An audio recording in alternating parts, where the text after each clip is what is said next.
জুলাই বিপ্লবকে এখন আসলে কলুষিত করছে কারা সেটা আপনারাও জানেন, আমরাও জানি।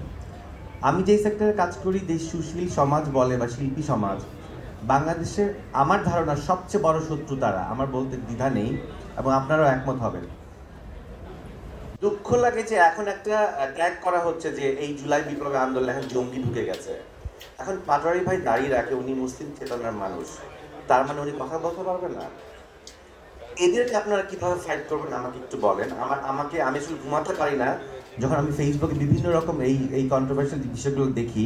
আমার কষ্ট লাগে, বিকজ আমি জানি এই দেশে যদি একজন হিন্দু মানুষ থাকতে পারে, একজন মুসলিম মানুষ থাকতে পারে, তাহলে সব আঙুল কেন আমাদের মুসলিমদের প্রতি? এবং এই আঙুলটা সবসময় এই শিল্পী সমাজগুলো দিয়ে আসতেছে, সেই স্বাধীনতার পর থেকে এখনো পর্যন্ত। মানে আপনি দাড়ি রাখবেন, আপনি নামাজ পড়বেন, কিন্তু আপনি রাজনীতি চর্চা করতে পারবেন না, এই ধারণা থেকে বের হইতে হবে।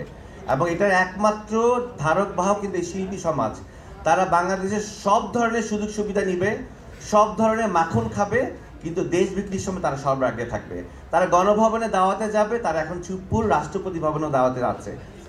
এই শিল্পী সমাজকে কিভাবে আপনারা ফাইট করবেন? এবং ঘরের শত্রু বিভীষণ বলে একটা কথা আছে, সবচেয়ে বড় শত্রু কিন্তু এরা। আমরা এই ডিজিটাল প্ল্যাটফর্মে যতই আগে না কেন, এই যে আমাদের তরুণ সমাজ, এরা কিন্তু তাদেরকেই পছন্দ করে। তাদের একটা ভুল ইনফরমেশন কিন্তু এই জুলাই বিপ্লবকে বিঘ্নিত করছে এবং করবে। এই যে শাওনকে ধরা হলো, ছেড়ে দিচ্ছে, এবং এরা শুধু একজন শাওনের কথা বলছি না, প্রচুর আর্টিস্ট আছে। এবং জুলাই বিপ্লব আন্দোলনে আলো আসবে এই গ্রুপে যতগুলো আর্টিস্ট আছে, তারা কিন্তু এখন এই বাংলাদেশেই আছে। এবং কিন্তু তারা কিন্তু আপনাদের পেছনে লেগে আছে।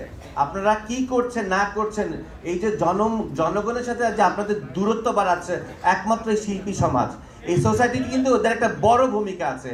এবং পরবর্তীতে আপনারা এত সূক্ষ্ম সূক্ষ্ম প্ল্যান করছেন, আপনাদের যে এই বিশ্বাসগুলো ভাঙছে কিন্তু এই শিল্পী সমাজ।